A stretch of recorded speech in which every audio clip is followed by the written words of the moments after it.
네, 우리 같이 계속해서 이어서 봅니다. 시편 140편 1절부터 4절 말씀 같이 읽습니다. 1절입니다. 여호와여, 악인에게서 나를 건지시며 포악한 자에게서 나를 보존하소서. 그들이 마음속으로 악을 꾀하고 싸우기 위하여 매일 모이오며 뱀같이 그 혀를 날카롭게 하니 그 입술 아래에는 독사의 독이 있나이다. 셀라.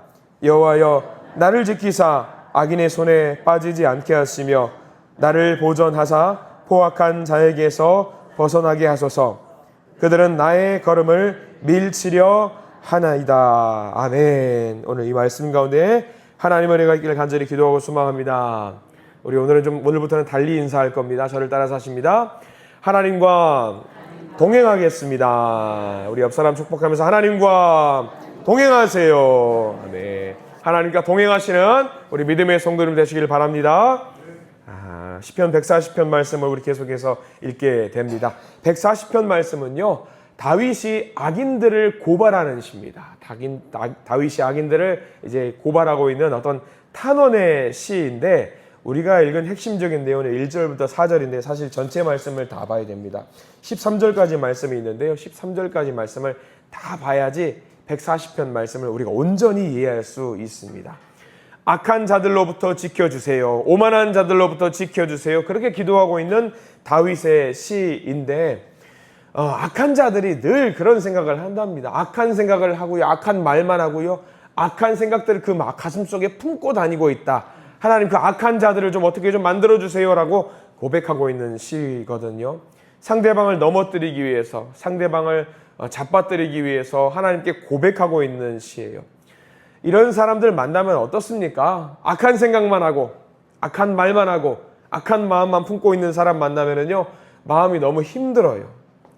다윗이 그 가운데서 기도하고 있어요. 두려움 속에서 하나님께 기도를 하고 있습니다. 근데 잘 봐야 될 거예요.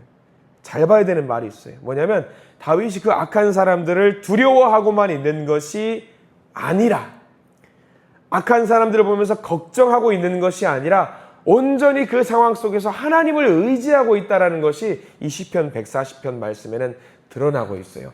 6절 말씀 한번 보실래요? 6절 말씀. 전체를 다 밑줄 그으셔도 됩니다. 6절 말씀에 별표를 칠해 두셔도 됩니다. 6절 말씀 읽어봅니다. 시작. 내가 여호와께 말하기를 주는 나의 하나님이시니 여호와여, 나의 간구하는 소리에 귀를 기울이셔서 하였나이다. 악한 사람들을 보면서 하나님, 저 악한 사람 좀 어떻게 해보세요. 하나님, 저 악한 사람 좀 어떻게 좀 혼내주세요. 그 이야기가 아니라 온전히 하나님께 모든 것을 맡기고 있는 다윗의 고백이 있어요.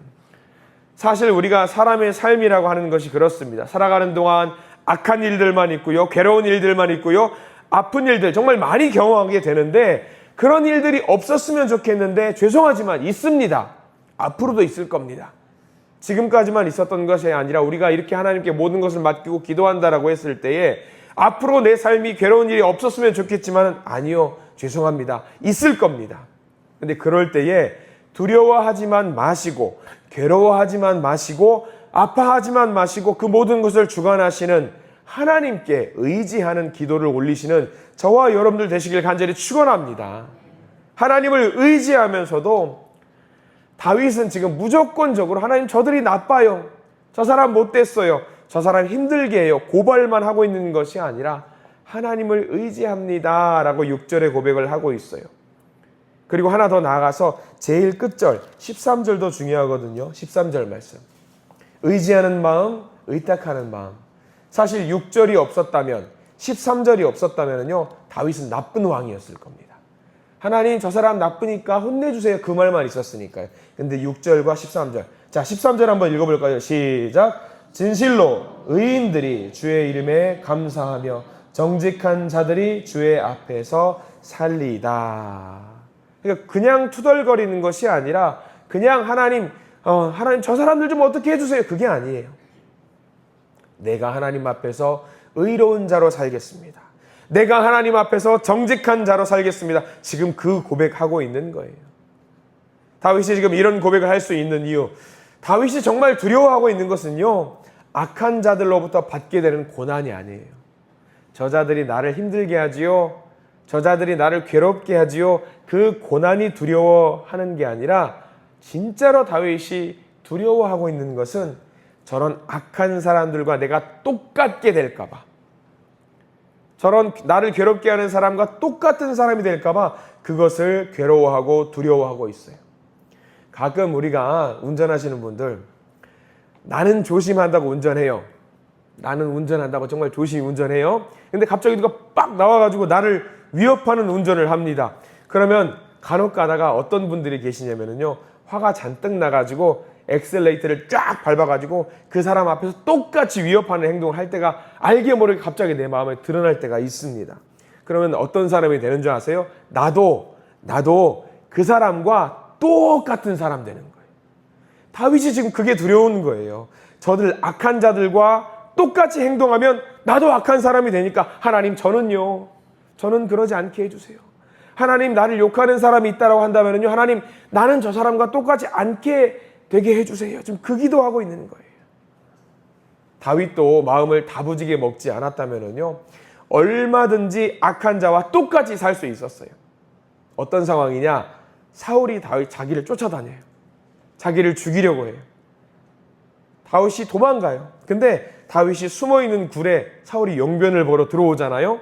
사울 왕을 제거할 수 있는 절호의 기회잖아요. 근데 다윗은 사울을 해하지 않습니다. 해했다면, 사울을 제거했다면 자기가 어떤 사람이 되는 거예요? 사울과 똑같은 사람 되는 거예요. 그러지 않아요. 그러면서 기도합니다. 하나님, 저는 악한 사람 안 되게 해주세요.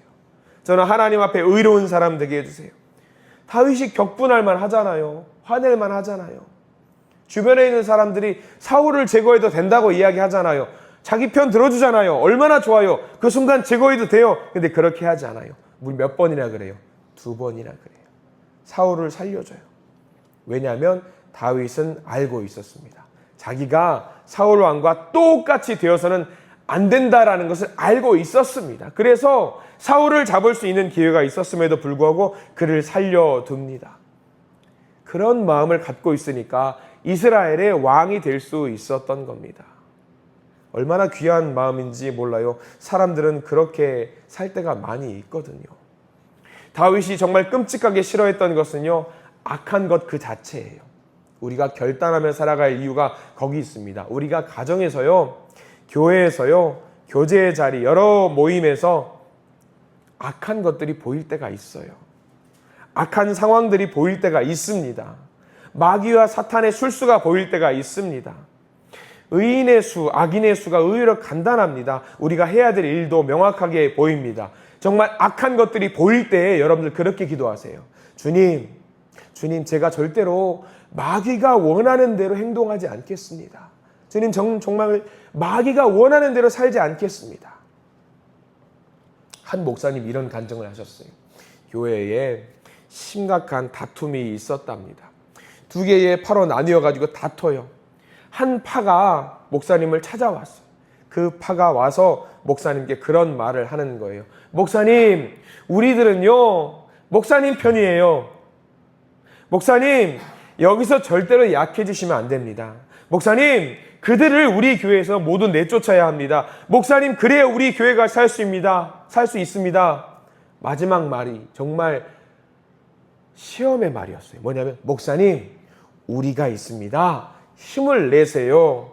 그 말을 듣고 목사님 어떤 마음 들었을까요? 아, 내 편이 있구나. 그 말 듣고 감동받을 뻔했대요. 감동받을 뻔했어요. 근데 그 순간 하나님께서 그 목사님으로 하여금 영적인 분별력을 주셨답니다. 그 분별력이 없다면 정말 그 말 듣고 의지하려고 했대요. 자기 편이라고 하는 그 교인들의 말 속에 뭐가 있었냐면 악한 게 들어있는 거예요. 그 성도가 나쁜 게 아니라 그 말이 교묘하게 마귀의 술수 같다라는 거예요. 그 성도가 악하다는 게 아니에요. 교회를 혼란 가운데 빠뜨리려고 하는 그 악함이 숨어 있었다라고 합니다.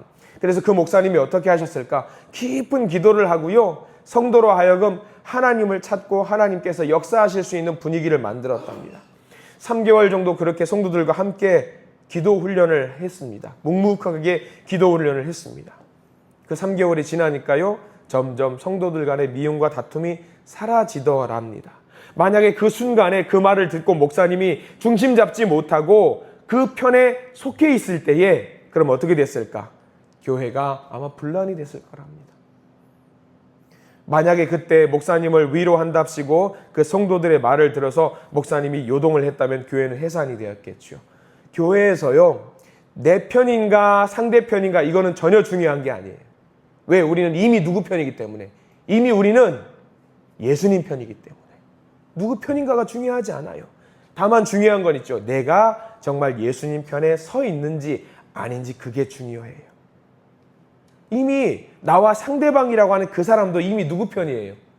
이미 예수님 편이에요.